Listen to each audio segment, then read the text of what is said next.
Combs and Porter had 3 children together. Kim Porter has detailed the alleged abuse that she suffered at his hands. Kim Porter says she dumped Diddy. Combs' former partner, Kim Porter. She confirmed that it would upset her when Combs would spend holidays with his family and Porter. Imagine this: the courtroom was silent, all eyes on the evidence screen. Suddenly a text message from Kim Porter appears. The message is brief but devastating, and the moment Diddy reads it, his calm facade cracks. What did that text say, and why did it hit him harder than anyone expected? Stay tuned as we unravel the emotional and legal bombshell that has shaken this high-profile trial to its core. A statement to the TV show The Insider, she says she decided to end what she calls her on-again, off-again relationship with Sean Diddy Combs. She says it was in the best interest of both them and their family. Earlier this week, Diddy announced that he and Porter, who began dating in the 90s, have split. They could have released. The rap mogul and the model have a son and twin daughters who were just born last December. The couple broke up once before. Diddy dated Jennifer Lopez before he and Porter reconciled. Right. Well, Kim Porter, that is Diddy's ex, who's also the mother of his 3 of his children. Right. Has detailed the alleged abuse that she suffered at his hands. Oh, no. And this is all in a memoir. Came here today just to tell the truth, so hopefully we can get down to the bottom of this. I'm 100%, the charges against me are 100% false, and hopefully due to time, we'll start to see that. Wait a minute, say that again. Say that again, back up. You're saying that there's tapes and they're being shopped? Yes, there have been people already shopping. We've heard about the tapes, but yes. The shopping thing is... Yes, there already have been tapes leaking around Hollywood, being shopped around to individuals in Hollywood.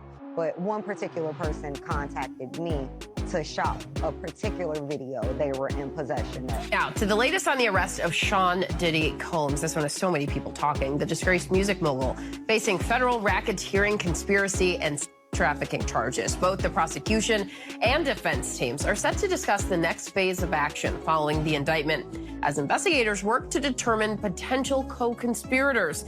But how exactly did we get here? Turning to you, Judge Ashley, something interesting that has been taking place inside the courthouse here is defense counsel started to read a lot of the communications that were taking place between Combs and Cassie Ventura, because when Cassie was being asked to read these exchanges, they were feeling that it was taking a little long. And the judge has made it very clear that defense counsel needs to keep on going because he is hopeful that this witness can be off the stand at the latest on Friday. We'll have to see if that's going to happen. But another thing that was really interesting in one of the exchanges between the two of them, and I'm talking about defense counsel as well as Cassie Ventura, the government star witness who has been on the stand, is Cassie was asked to take a look at some of the communications that were taking place between her and Sean Combs. And at one point, Cassie kind of stopped and she said to the judge, "Is it even important what I feel is relevant at this time?" Because the defense counsel was asking her certain questions, and Cassie obviously was feeling like they weren't giving complete context as to exactly what was taking place during these text message communications. But then defense counsel went to try to explain to her why she felt they were relevant. And this is when she rapid fire a series of questions to Cassie Ventura saying, "You testified that you were insanely jealous. Yes. You reacted when you saw pictures of him on social media with other girls. Yes. You were upset because you thought that he was in and you were in a monogamous relationship. Yes." So that was such an interesting dynamic to watch between defense counsel as well as Cassie Ventura. Their story began in the early 90s, a time when Sean Diddy Combs was carving out his empire in the music industry, and Kim Porter was a rising model from Georgia with a magnetic presence. Their lives intertwined quickly. They met at a party in 1994, and from there their connection seemed undeniable. For over a decade, their relationship would become a defining aspect of both their lives, a blend of passion, family, and heartbreak that played out not just behind closed doors but on public stages. They had 3 children together, Christian and twin daughters Delilah and Jessie, and Kim's son Quincy from a previous relationship was also embraced by Diddy as his own. The family often projected an image of unity. They graced red carpets, their smiles wide, and coordinated outfits polished the media, highlighting them as one of the most glamorous families in entertainment. But behind the dazzling appearances, their relationship weathered intense storms. Public breakups and reconciliations became a pattern. With rumors of infidelity and Diddy's high-profile career often at the center of tension, both insiders and fans could sense the love they had for each other, but also the challenges that made it hard to keep a stable footing in one of the most talked-about moments from their relationship. Kim described Diddy as a forever friend even after their romantic relationship ended for good in 2007. This was a sentiment echoed by Diddy, who often referred to Kim as his soulmate and someone who knew him in ways no one else could. Even as they moved on with their lives separately, there was an undeniable bond that kept them tethered, one that was routinely captured in candid family photos on vacations and celebrations. The press played a significant role in shaping their public image, often framing them as the perfect balance of love and chaos. Tabloids chronicled every fight, reunion and moment in between, and fans became emotionally invested in their story. What made them so iconic wasn't just their glamour or fame, it was how real their connection seemed. Flaws and all, they shared a history too complex to define by any one label, and that's what made their relationship resonate with so many. Fast forward to Kim's passing in 2018, which shocked those closest to her and fans around the globe. Diddy called her death the hardest thing he'd ever faced. The shadows of their history, both beautiful and painful, loomed even larger as he grappled with her loss, and now in court the weight of those unresolved moments between them has passed through an entirely different lens. Kim's final text bridges their past and Diddy's present legal battle, bringing their story back into painful focus. The courtroom isn't just a setting for legal arguments, it's a stage for the raw emotional legacy of their relationship to unfold further. Porter's death, she was in the best health. Now, if you guys aren't sure or don't know who Al B. Sure is, he's the father, the biological father of Quincy, okay? And he, Quincy mother is Kim Porter. They had a child together. And, she's got with Diddy, and Al B. Sure was saying that he don't believe that she died the way they said she did. They were talking about like pneumonia or something like that. And I think he was saying something about he's going to tell you how he got in a coma. A lot of people were speculating that, Diddy had something to do with it. Combs and Porter had 3 children together. We can also tell you about some other testimony that took place. Defense challenged Ventura's claim that Combs forced her into sex acts and didn't apologize. From a 2009 text when Ventura said she wasn't feeling well after a freak-off, Combs wrote, "Damn, you're sick. I'm sorry. If you're not into it, no worries, no stress." So that's a bit of some of the testimony that was taking place inside the courtroom. Also, Kid Cudi, talking about Kid Cudi as well as Michael B. Jordan. Right when we got out of the courtroom just a short time ago, they were bringing up her new relationship with Michael B. Jordan, which took place when Cassie was saying that she felt that their relationship, her and Sean, had been on a break, and she began to date the actor by the name of Michael B. Jordan. Also talking about Kid Cudi. And how did Sean Combs find out about that relationship?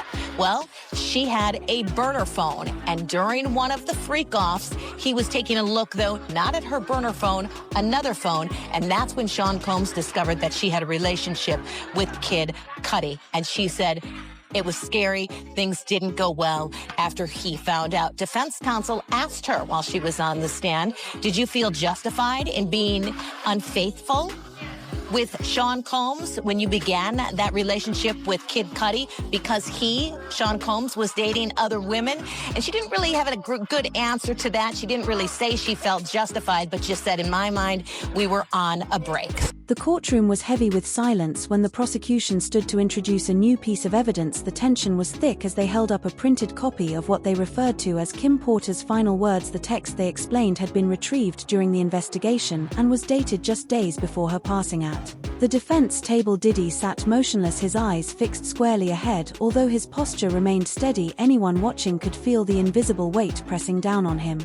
As the moment unfolded, as the prosecution set the stage, they emphasized how critical this piece of evidence was to understanding the deeper dynamics of the case. They argued that what Kim expressed in these final moments revealed not just the state of her relationship with Diddy, but key details that they claimed were relevant to their charges. Their voices were measured, every word chosen carefully to lead into the unveiling. When the text was finally introduced, the courtroom's atmosphere shifted.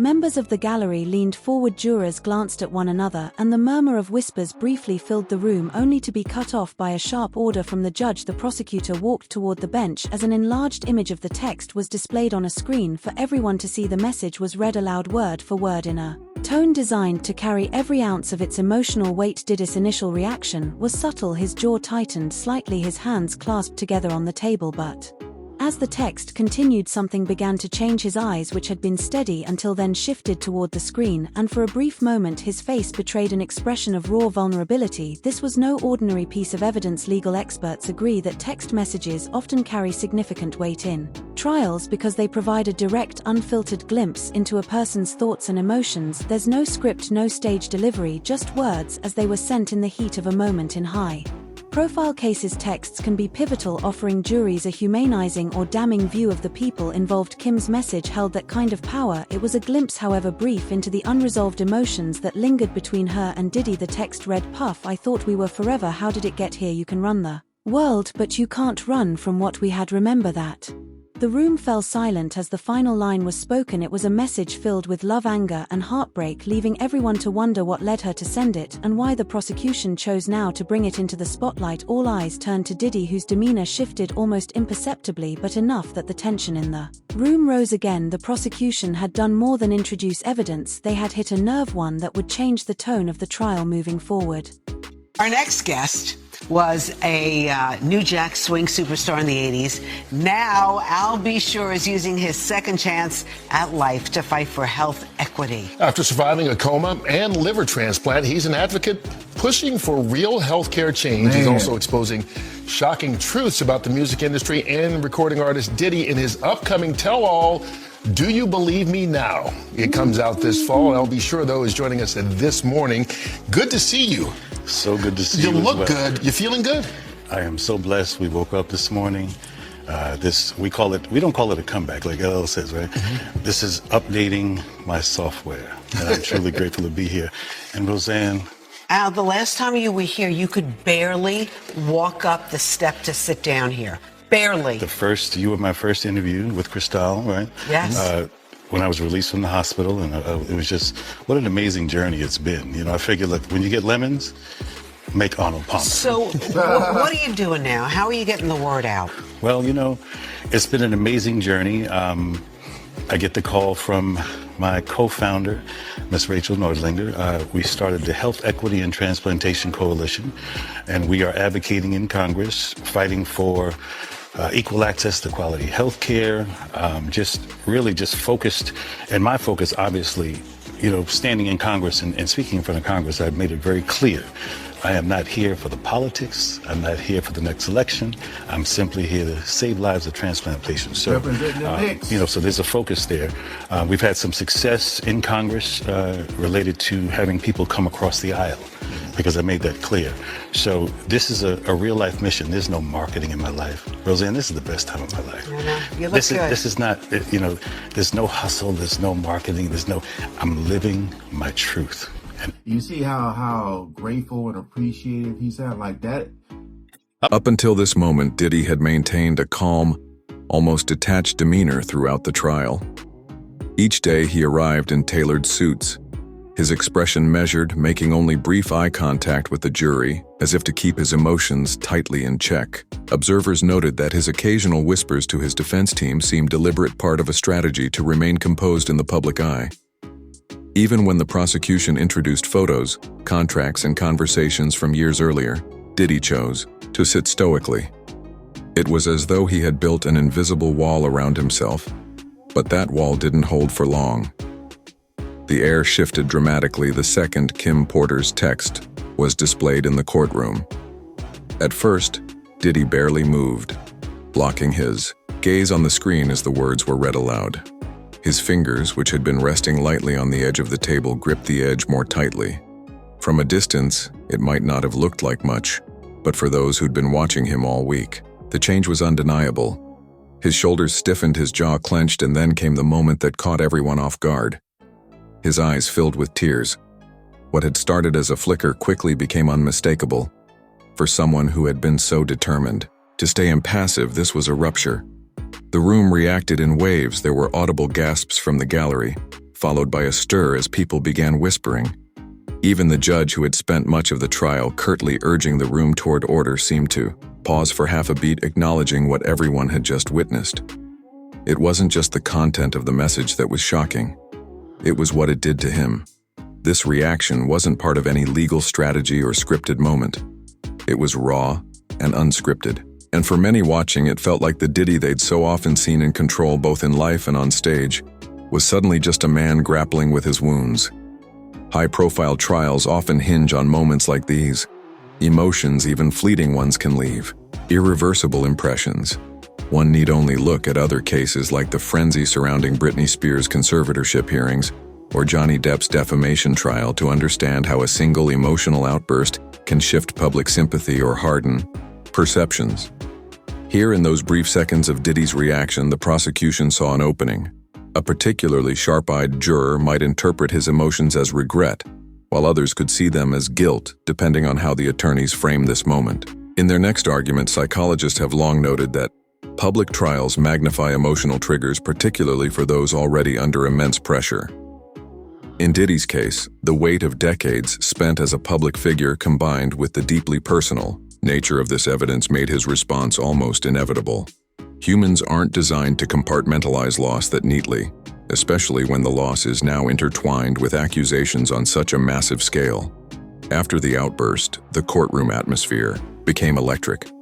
The prosecution stood from their seats mere moments later, ready to pivot the narrative to strengthen their case. Meanwhile, Diddy's legal team scrambled to regain footing, seeking a recess to allow their client time to compose himself. The judge obliged, but the damage, whatever its nature, had already been done. As the jury filed out, some cast lingering glances toward Diddy, whose eyes remained fixed on the table in front of him. This wasn't a calculated move, and it wasn't something time could easily erase. This was the moment that humanized a man who many believed had built an unbreakable exterior. It also planted doubt, and for a high-stakes trial like this, that singular emotion could change everything. When Kim Porter's text was revealed, it wasn't just its raw emotion that shocked the courtroom. It was the meaning underneath it. The line, "You can run the world, but you can't run from what we had," seemed to cut straight to the core of their complicated relationship. For years, their bond had been a mix of love, pain, and unresolved truths, and this message carried the weight of all of that. It wasn't just a moment of vulnerability. It hinted at unfinished emotional battles and possibly even deeper grievances that hadn't been addressed while she was alive.